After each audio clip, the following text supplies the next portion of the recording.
ആ വാർത്തയിലേക്ക് വളരെ വേഗം വരാം. ഇപ്പോൾ ബാലഭാസ്കറിന്റെ പിതാവ് മാധ്യമങ്ങളെ കാണുകയാണ്. തത്സമയ ദൃശ്യങ്ങളിലേക്ക്. ഇപ്പോൾ അർജുനെ സംശയിക്കാൻ എന്തൊരു പ്രത്യേക എന്താണ് ഇപ്പോൾ അടിസ്ഥാനം?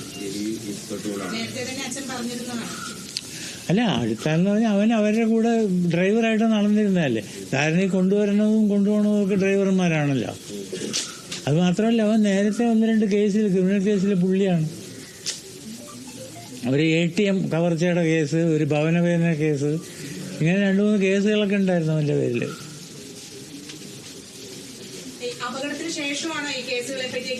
അത്രേ ഉള്ളൂ, അതിനു മുമ്പല്ല.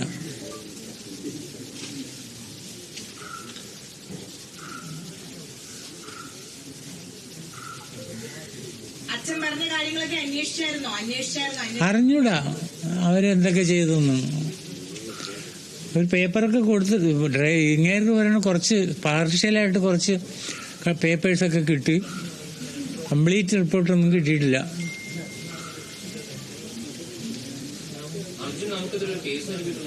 കൊടുത്തിട്ടുണ്ട്. MACT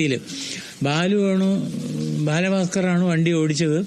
അതുകൊണ്ട് അവന് 1,30,00,000 രൂപ കോമ്പൻസേഷൻ കൊടുക്കണമെന്ന് പറഞ്ഞ് MACT തൃശ്ശൂർ ഒരു കേസ് കൊടുത്തിട്ടുണ്ട്. 1 കോടി രൂപയാക്കി റൗണ്ട് ചെയ്തു 1.30 എന്നുള്ളത്. അതിപ്പോൾ നമ്മൾ എല്ലാ പ്രാവശ്യവും നമ്മൾ വക്കീലിനെ അയക്കുകയാണ്. കേസ് ഇങ്ങനെ നീട്ടിവെക്കി, ഓരോ പ്രാവശ്യം നീട്ടിവെക്കുമ്പോഴേ നമ്മൾ പൈസയും കൊടുത്ത് വക്കീലിനെ അയക്കുകയാണ്.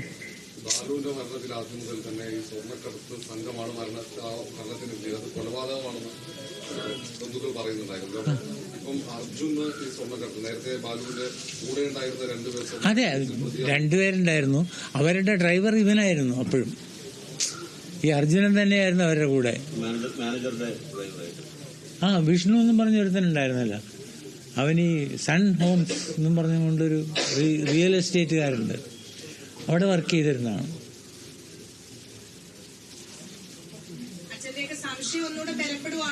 അതെ, ബലപ്പെടാനൊന്നുമില്ല, നമുക്ക് യാതൊരു സംശയമില്ല കാര്യത്തിന്. അവർ തന്നെയാണെന്നുള്ള ഉറപ്പാണ്. സംശയമൊന്നും, വെറും സംശയമൊന്നുമല്ല.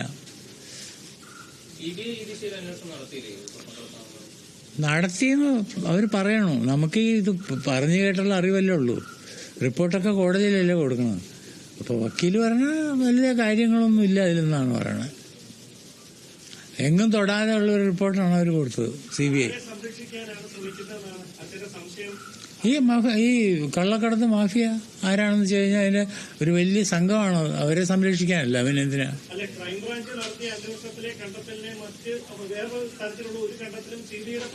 ഉണ്ടായിട്ടില്ല,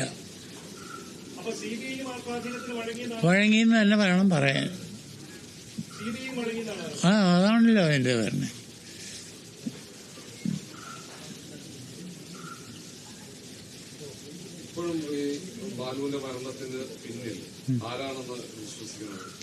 വിശ്വാസം ഇവരൊക്കെ തന്നെ, ഈ സ്വർണ്ണക്കടത്തുകാരും അവരുമായി ബന്ധപ്പെട്ട ആളുകളും ഒക്കെ തന്നെ. പേര് പ്രത്യേകിച്ച് പറയാനൊന്നുമില്ല. അന്ന് പേര് നമ്മൾ പറഞ്ഞിരുന്നത് വിഷ്ണു, പിന്നെ വേറൊരു തന്നെയുണ്ടല്ലോ, ഒരു തടിയൻ തമ്പി. ഇങ്ങനെയുള്ളവരൊക്കെ തന്നെ, അവരെയാണ് അതിന്റെ നേതൃത്വം. അത് കുറെ നാൾ അകത്ത് കടന്നിരുന്നു. DRIക്കാർ പിടിച്ച് അകത്ത് ഇട്ടിരുന്നു. ഡൽഹിയിൽ നിന്ന് അതിനുള്ള ഓർഡറൊക്കെ വന്നു. ഇപ്പൊ പിന്നെ ജാമ്യം എടുത്തു. ജാമ്യത്തിലാണ് അവർ 2 പേരും.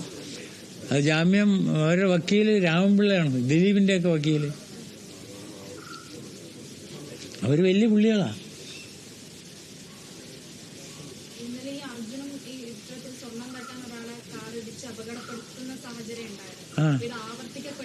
അതെ അതെ, അവരുടെ ഏർപ്പാടെന്നാണല്ലോ. ആര് ചാവുന്നു, ആരെ കൊല്ലുന്നു എന്നുള്ളതൊന്നും അല്ലല്ലോ അവരുടെ പ്രശ്നം. അവർക്ക് അവരുടെ കാര്യം നടക്കണം. ഇപ്പൊ 3 കിലോ സ്വർണം എന്ന് പറഞ്ഞാൽ എത്രയോ ലക്ഷം രൂപ വരുമല്ലോ. അത് എടുത്തുകൊണ്ട് പോയിന്നല്ലേ പറയണം. അത് പിടിക്കാൻ പറ്റിയിട്ടില്ലല്ലോ പോലീസിന്. അതൊക്കെ തന്നെ അവരുടെ പണി, സ്ഥിരം പണി. എന്ത് കിട്ടിയാലും കൊണ്ടുപോകും. സ്വർണ്ണമാണ് കുറെ കൂടി വില കൂടിയൊരു മെറ്റല്. അത് കൊണ്ടുപോയി വിൽക്കാനും എളുപ്പമായിരിക്കും. അവർക്ക് അതിനുള്ള ഔട്ട്ലെറ്റൊക്കെ കാണുമായിരിക്കും.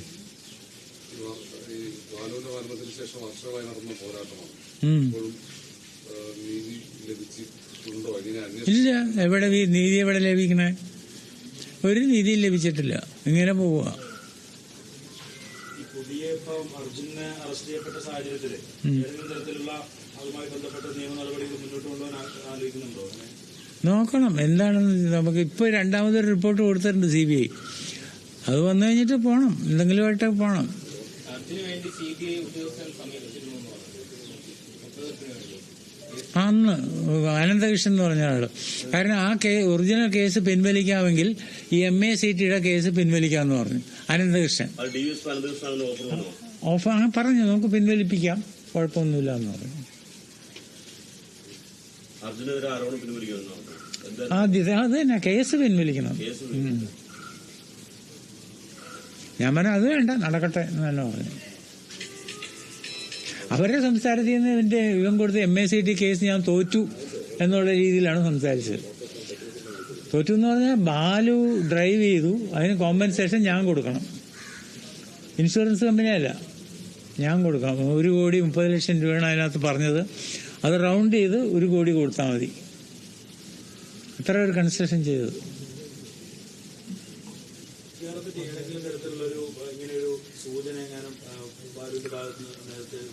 ഇല്ല, മരണശേഷം ഉണ്ടായി. കാരണം ഇവനെ ATM കവർച്ചയിൽ പിടിച്ചെന്ന് പറഞ്ഞുകൊണ്ട് അവിടെ നമ്മൾ അന്വേഷിച്ചു ഇവനെ ആരാണോ എന്താണെന്ന്. അപ്പോൾ ഈ ATM കവർച്ചയിൽ ഇവൻ കൂട്ടുനിന്നു, കവർന്നു. അതിനുശേഷം ഒരു വീട് കുത്തിപ്പൊളിച്ച് അതിനകത്ത് എന്തോ ഒരു പ്രശ്നമൊക്കെ ഉണ്ടായി എന്നറിഞ്ഞു. ഇതൊക്കെ തന്നെ അവനാൾ ക്രിമിനലാണെന്ന് അവിടെയുള്ള പലരും പറഞ്ഞു. ഈ അർജുനൻ പലതരത്തിലും.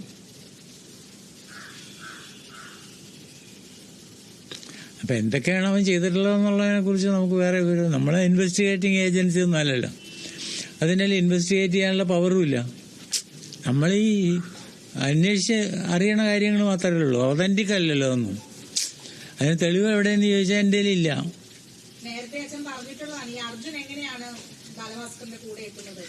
എത്തുന്നതെന്ന് പറഞ്ഞാൽ അവൻ ഈ പിന്നെ പൂന്തോട്ടം എന്നും പറഞ്ഞുകൊണ്ട് ഒരു ആയുർവേദ ആശുപത്രി ചെർപ്പളശ്ശേരിയിലുണ്ട്. അവിടുത്തെ ഡോക്ടർ രവീന്ദ്രന്റെ അനന്തരവനാണ് ഈ അർജുനൻ എന്ന് പറയുന്നത്. അനന്തരവൻ എന്ന് പറഞ്ഞാൽ പെങ്ങളുടെ മകൻ. അപ്പോൾ ഇവൻ അവിടെ ചികിത്സയ്ക്കൊക്കെ പോയി അവരോട്ടൊക്കെ കമ്പനിയായി. അങ്ങനെയാണ് ഇവൻ ബാലുവിൻ്റെ അടുത്ത് എത്തിയതെന്നാണ് പറയണത്. അത് കഴിഞ്ഞ് വിഷ്ണു എന്ന് പറഞ്ഞ റിയൽ എസ്റ്റേറ്റുകാരനുണ്ടല്ലോ, ഈ അവിടുത്തെ അവരുടെ എംപ്ലോയി ആയിരുന്നു കുറേ കാലം. അങ്ങനെയൊക്കെയാണ്. ഇപ്പം ഏതായാലും അറസ്റ്റിലാണെന്ന് പറയണം.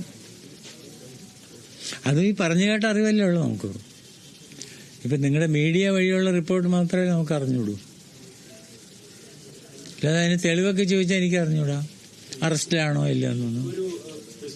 തെളിവ് കിട്ടിയിട്ടുണ്ട്, ഇയാളെങ്കിലും സ്വർണ്ണക്കടത്തിന്റെ ഭാഗമാണെന്ന് മനസ്സിലായിട്ടുണ്ട്. ഇത് CBIയോട് കൂടുതൽ കാര്യങ്ങൾ അന്വേഷിക്കുന്നതിലേക്ക് ആവശ്യപ്പെടാൻ കഴിയില്ലേ? ചെയ്യണം. അത് വക്കീലൊക്കെ ആലോചിച്ച് ചെയ്യും. അവർ അവരന്വേഷിക്കില്ല എന്നുള്ളത് വേറെ കാര്യം. അതിനുള്ള കടലാസ് കൊടുക്കും. ഇല്ല, നമുക്ക് കിട്ടിയില്ല, മുഴുവൻ കിട്ടിയിട്ടില്ല. കുറച്ച് ഒരു പാർട്ടേ കിട്ടിയിട്ടുള്ളൂ എന്നാണ് വക്കീൽ പറഞ്ഞത്. അത് തന്നെ, പഴയതിൽ നിന്ന് വലിയ വ്യത്യാസമൊന്നുമില്ല. ആർക്കും താല്പര്യമില്ല എന്നതിലൊന്നും. ഇല്ല, പരിഗണിച്ചുകൊണ്ടിരിക്കണോ അതൊന്നും പറഞ്ഞ് റിപ്പോർട്ട് അവർ അക്സെപ്റ്റ് ചെയ്തിട്ടൊന്നുമില്ല കോടതി.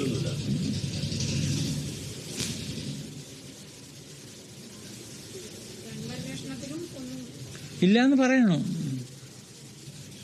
ഇപ്പം നമുക്കെന്ത് പറയാൻ പറ്റും? പക്ഷെ ഉണ്ടെന്നുള്ള ഉറപ്പാണ് നമ്മൾ വിശ്വസിക്കുന്നത്. മനസ്സ് പറയണോ ഉണ്ടെന്ന്. മനസ്സിലാക്കിയ കാര്യങ്ങൾ വെച്ച് ബാലുവിനെ അവരിങ്ങനെ ടാർഗറ്റ് ചെയ്തിട്ടുണ്ടെങ്കിൽ, ലക്ഷ്യം വെച്ചിട്ടുണ്ടെങ്കിൽ അതിന്റെ ഒരു കാരണം എന്താണെന്നാണ് ഇതുവരെയുള്ള ഒരു ഇതിൽ കാരണം? അവർക്ക് ഒരാളെ മറ്റേ പൈസ വേണം. എൻ്റെ കയ്യിൽ കാശ് ഉണ്ടായിരുന്നു. ആ കാശൊക്കെ ഓരോരുത്തർ മറ്റേ വിഷ്ണു തന്നെ CBIക്ക് സ്റ്റേറ്റ്മെന്റ് കൊടുത്തേക്കണം. 50 ലക്ഷം രൂപ വാങ്ങിച്ചിട്ടുണ്ട് ബാലുവിൻ്റെ അടുത്ത് നിന്ന്. അത് 50 ആണോ എത്രയാണോ? അതേപോലെ തന്നെ മറ്റേ പൂന്തോട്ടത്തിലുള്ള അവരും ഒരുപാട് കാശൊക്കെ വാങ്ങിച്ചിട്ടുണ്ട്. കടമായിട്ടായിരിക്കും, അല്ല അതിനെങ്ങനെ?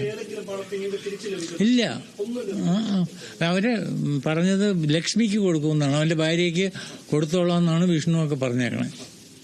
നമുക്കൊന്നും കിട്ടിയിട്ടൊന്നുമില്ല, നമ്മൾ ചോദിച്ചിട്ടുമില്ല ആരോടും. ഇല്ല, ലക്ഷ്മിയായിട്ട് യാതൊരു കോണ്ടാക്റ്റും ഇല്ല. അവൾ നമ്മളെ ബോയ്ക്കോട്ട് ചെയ്തിരിക്കണം. അവർ നമ്മളോട് സംസാരിക്കുമോ, നമ്മൾ അങ്ങോട്ട് വിളിച്ച് അവർ ഫോൺ എടുക്കുമോ, ഒന്നും ചെയ്യില്ല. എന്താണ് കാര്യമെന്ന് അറിഞ്ഞൂടാ. ഇപ്പൊ നമ്മൾ വിളിക്കാറില്ല അവരെ. അവർക്ക് താല്പര്യമില്ല നമ്മളോട് സംസാരിക്കാനൊന്നും. ഒരിക്കൽ ഞാൻ പോയിരുന്നു അവരുടെ വീട്ടിൽ, അവരുടെ അമ്മ ആദ്യത്തെ അന്വേഷണം പൂർത്തിയായതിനു ശേഷം രണ്ടാമത് ആവശ്യപ്പെട്ടനുസരിച്ച് കോടതി പുനരന്വേഷണത്തിൽ എങ്ങനെയാണ് അതിൽ വിശ്വാസം? അല്ല, വിശ്വാസത്തിന്റെ കാര്യമില്ലല്ലോ ഇതിനകത്ത്. വിശ്വസിച്ചല്ലേ നമ്മൾ വേണമെന്നൊക്കെ പറയണേ. പക്ഷെ അവര് ഒന്നും കൊടുത്തിട്ട് പുതിയതായിട്ടൊന്നും ഇല്ലെന്നാണ് അറിഞ്ഞത്. നമ്മള് CBI വിശ്വസിക്കുക എന്നുള്ള അല്ലാതെ വേറെ മാർഗം എന്താ ഉള്ളത്? എനിക്കോ നിങ്ങൾക്കോ പോയി അന്വേഷിക്കാൻ പോലുള്ള പവറില്ലല്ലോ.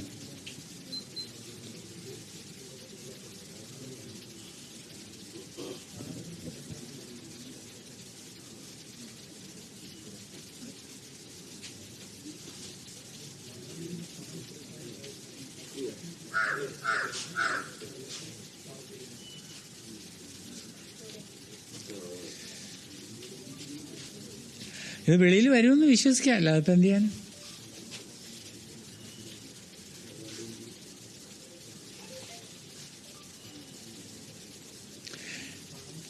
ഇപ്പൊ നമുക്ക് ഏറ്റവും വലിയ തലവേദന ഈ MACTയുടെ കേസ് 2-3 മാസം കൂടുമ്പോൾ വക്കീലിന് നമ്മുടെ ഒരു വക്കീല് അവിടെ ഹാജരാവണം. അതൊരു തലവേദനയാണ്, ഒരു കാര്യമില്ലാതെ.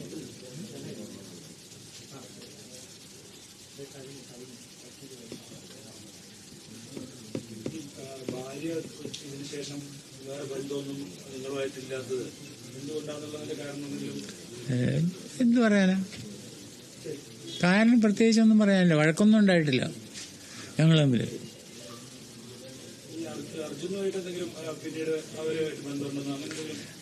ബന്ധം അവരുടെ അമ്മാവന്റെ ഭാര്യ ചെർപ്പളശ്ശേരിയിൽ ആയുർവേദ റിസോർട്ടിലുണ്ട്. അവര് കുറെ നാൾ ഇവിടെ വന്ന് താമസിച്ചിരുന്നു. ഇപ്പൊ ഉണ്ടോ ഇല്ലെന്ന് അറിഞ്ഞൂടാ. അർജുനന്റെ അമ്മാവന്റെ ഭാര്യ ലത എന്നാ മറ്റാണ് അവരുടെ പേര്. അവർ കുറെ നാൾ അവിടെ താമസിച്ചിരുന്നു ബാലുവിന്റെ വീട്ടില് ഇവരുടെ കൂടെ. അപ്പൊ അന്ന് അന്ന് ഈ തമ്പിയൊക്കെ ആയിട്ട് നമ്മൾക്ക് കോണ്ടാക്ട് ഉണ്ടായിരുന്നു. അപ്പൊ അവരെ സഹായിക്കാൻ വേണ്ടി വന്നതാണ് എന്നാണ് അന്ന് പറഞ്ഞത് തമ്പി വിഷ്ണുവൊക്കെ. അറിഞ്ഞൂടാ ഒന്നും. നമ്മളോട് എതിർപ്പ് വരേണ്ട കാര്യമില്ല അവർക്ക്. പക്ഷെ വലിയ കോണ്ടാക്ട് ഒന്നുമില്ല. പക്ഷെ ഞങ്ങൾ തമ്മിൽ ടേംസ് മോശമൊന്നുമല്ല. വേറെ സംസാരമോ വഴക്കോ ഒന്നും ഉണ്ടായിട്ടില്ല.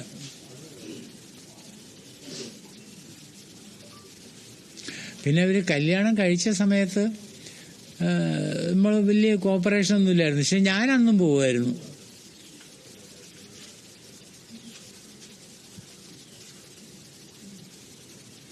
അവരാണ് കോപ്പറേറ്റ് ചെയ്യാത്തത്. കാരണം ബാലുവിന്റെ പൈസ നമ്മൾ വാങ്ങിച്ചു കൊണ്ടുപോകുന്നുള്ള പേടി. അത്ര വേറൊന്നുമില്ല. പിന്നെ ഇപ്പൊ ഇവർക്ക് ഒരുപാട് രൂപ കിട്ടിയെന്ന് പറഞ്ഞു കേട്ടോ, ഇൻഷുറൻസിന്റെയൊക്കെ. അത് നമ്മൾ ക്ലെയിം ചെയ്യാനൊന്നും പോയൊന്നുമില്ല. ഇൻഷുറൻസ് കമ്പനിക്കാരൻ വന്ന് ചോദിച്ചു, നിങ്ങൾക്ക് എന്തെങ്കിലും ഒബ്ജക്ഷൻ ഉണ്ടോ അവർക്ക് കൊടുക്കുന്നത്? ഞാൻ പറഞ്ഞു, നമുക്കെന്തോ ഒബ്ജക്ഷൻ? നിങ്ങൾ നിയമം അനുസരിച്ച് ചെയ്തു, അവർക്ക് കൊടുക്കാനുള്ളതാണെങ്കിൽ കൊടുക്കണം, നമുക്ക് കിട്ടിക്കോട്ടെ, നമുക്കതിൽ എതിർപ്പൊന്നുമില്ല എന്ന് പറഞ്ഞു. അങ്ങനെ എത്ര രൂപ കിട്ടി? ഒരു പോളിസി തന്നെയാണ്ട് 1,12,00,000 രൂപയെ 22 ലക്ഷം രൂപ മറ്റേ ഒരൊറ്റ പോളിസിയിൽ കിട്ടി. പിന്നെ ഇരട്ടി പൈസയാണല്ലോ ആക്സിഡന്റിന്. അവർക്ക് ഒരുപാട് രൂപ കിട്ടിയിട്ടില്ലെന്നാണ് അറിവ്. എത്രയുണ്ടെന്നൊന്നും നമ്മൾ അന്വേഷിച്ചില്ല, അറിഞ്ഞും കൂടാ. പക്ഷെ നമ്മളോട് പറഞ്ഞിട്ടുമില്ല അവര്. അതിൻ്റെയൊക്കെ പുറകിൽ ഈ വിഷ്ണുവിൻ്റെയൊക്കെ പുറകിൽ നടക്കണമെന്നാണ് പറഞ്ഞത്, പൈസ വാങ്ങിക്കാനും കൊടുക്കാനും ഒക്കെ. കാരണം ഇവർക്ക് ഈ KSF-യിൽ കുറേ രൂപ അടപ്പുണ്ടായിരുന്നു അല്ലേ, അതൊക്കെ അവനാണ് വന്ന് വാങ്ങിച്ചുകൊണ്ട് പോയത്, വിഷ്ണു.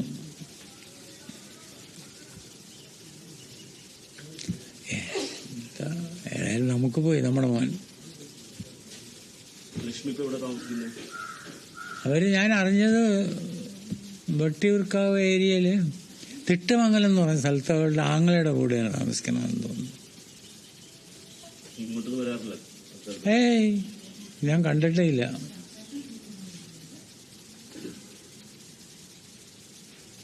അവർക്ക് താല്പര്യമില്ലെങ്കിൽ വേണ്ട, നമ്മൾ പിന്നെ നിർബന്ധിക്കേണ്ട കാര്യമൊന്നുമില്ലല്ലോ. കാരണം വേറെ കോണ്ടാക്ടിന് സ്കോപ്പൊന്നുമില്ലല്ലേ, ഞാൻ പോയില്ലേ, പിന്നെ എന്ത് കാര്യം ഇരിക്കണേ?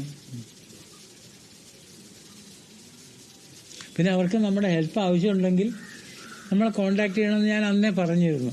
കോണ്ടാക്ട് ചെയ്തില്ല. നമ്മളെ കൊണ്ട് എന്തെങ്കിലും ഹെൽപ്പ് ആവശ്യമുണ്ടെങ്കിൽ പറയണം, വിളിക്കണം എന്നൊക്കെ പറഞ്ഞിരുന്നു ഞാൻ. അതിനൊന്നും താല്പര്യമില്ലായിരിക്കും അവർക്ക്, അതുകൊണ്ട് വിളിച്ചില്ല.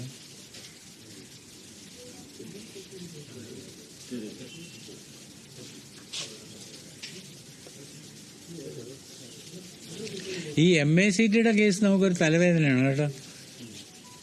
ഒരു കാര്യമില്ലാതെ ബാലുവാണ് ഓടിച്ചത്, അതുകൊണ്ട് ഞാൻ 1 കോടി രൂപ കൊടുക്കണം എന്നൊക്കെ പറഞ്ഞ് അവൻ കേസ് കൊടുത്തപ്പോൾ നമ്മൾ കൂടെ കോടതിയിൽ നമ്മൾ വക്കീലിനെ അയക്കേണ്ട ഗതികേടാണ്. ആ കേസ് ഇങ്ങനെ മാറ്റി വെച്ച് പോകണേ. പക്ഷെ അങ്ങനെ കേസേ ഇല്ല. വാസ്തവത്തിൽ കോടതിയെ സ്വീകരിക്കാൻ പാടില്ലാത്തതാണ്. പക്ഷെ എന്ത് ചെയ്യാനാ?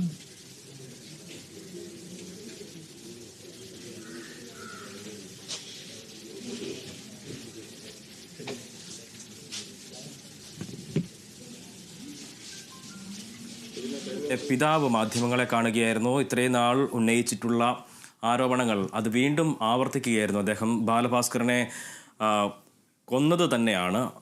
അതിന് പിന്നിലുള്ളത് ഇത്തരത്തിൽ ഈ സ്വർണ്ണക്കടത്ത് മാഫിയ തന്നെയാണ്. ഒരു വലിയ സംഘം അതിൻ്റെ പിന്നിൽ പ്രവർത്തിക്കുന്നുണ്ട്. ഇത് അടിയന്തരമായി ഇത്തരത്തിലൊരു വാർത്താസമ്മേളനം നടത്താനുള്ളൊരു കാരണമെന്ന് പറയുന്നത് ബാലഭാസ്കറിൻ്റെ ഡ്രൈവറായിട്ടുള്ള അർജുൻ കഴിഞ്ഞ ദിവസം ഈ സ്വർണം വ്യാപാരിയെ ഇടിച്ചിട്ട് സ്വർണം കടത്തിക്കുക അല്ലെങ്കിൽ തട്ടിയെടുത്ത കേസുമായി ബന്ധപ്പെട്ട് പിടിയിലാകുന്ന സാഹചര്യമുണ്ടായിരുന്നു. അതുമായി ബന്ധപ്പെട്ടാണ് ഇത്തരത്തിൽ ഒരു വാർത്താ സമ്മേളനം ബാലഭാസ്കറിന്റെ പിതാവ് നടത്തിയിരിക്കുന്നത്.